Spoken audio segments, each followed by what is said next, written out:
ठाकरेंच्या शिवसेनेचे खासदार संजय राऊत हे केंद्रीय गृहमंत्री अमित शहांवर सातत्याने टीका करत असतात।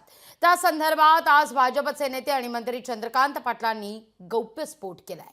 उद्धव ठाकरेंच्या शिवसेनेला सत्तेसोबत यायचंय, पण त्यांना कोणी घेत नसल्याचं पाटील म्हणतात। त्यामुळे अमित शहांवर संजय राऊत वारंवार टीका करत असल्याचं त्यांचं म्हणणं आहे। पालिका निवडणुकीवर देखील त्यांनी विश्लेषण केलंय।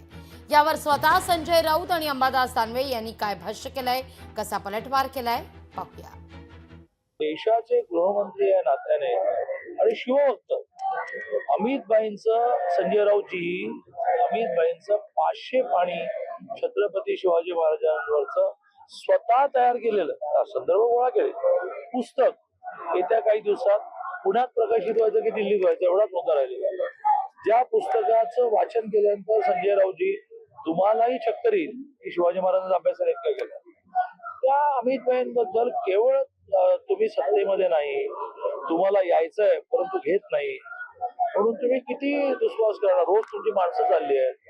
महानगरपालिकेच्या निवडणुका येईपर्यंत तुम्हाला लोकांना घरोघर जाऊन आग्रह करा, हे उभा की रे, तर तुमचे सगळे सेटिंग लोक चालले आणि त्याच्यावर लक्ष देण्याच्या ऐवजी आता पुण्यात तुमचं काय राहिलं, 5 माजी नगरसेवक आले बीजेपीकडे। मुंबईमध्ये सिटिंग 57 नगरसेवक एव्हाना एकनाथ शिंदेकडे गेले आउट ऑफ 92। काय राहिलं तुमच्याकडे? चंद्रकांत पाटलांना त्याच्यावर चिंता करू नये, आमच्याकडे उमेदवार राहतील किंवा न राहतील त्याची चिंता करू नये। त्यांनी अमेरिकेमधल्या इंटेलिजन्स ब्युरोच्या अध्यक्षा तुळशी गेबार्ड यांनी ईव्हीएम संदर्भात जे सांगितलेलं आहे, तुळशी गेबार्ड वॉशिंग्टनमधून त्यांनी सांगितलं की ईव्हीएमच्या माध्यमातून निकाल फिरवला जाऊ शकतो आणि ईव्हीएम हॅक होऊ शकतो। मी सांगत नाही की तुळशी गेबार्ड यांच्यावर मोदींचं खास प्रेम आहे आणि त्या अमेरिकेच्या इंटेलिजन्स डिपार्टमेंटच्या प्रमुख आहेत, म्हणजे फार महत्वाच्या पदावर आहे। त्याच्यामुळे महाराष्ट्रात तुम्ही कसा विजय मिळवलेला आहे हे तुमच्या प्रिय मैत्रिणींना सांगितलेलं आहे सरकारच्या, त्याच्यावर तुम्ही चिंतन करा। आमच्या पक्षाचं काय करायचं त्यासाठी आम्ही सहमत आहोत। मला वाटतं अनेक असे लोक आले आणि गेलेले आहे शिवसेनेला संपवणारे। सत्ता शिवसेनेसाठी नाही, शिवसेना सत्तेसाठी आहे।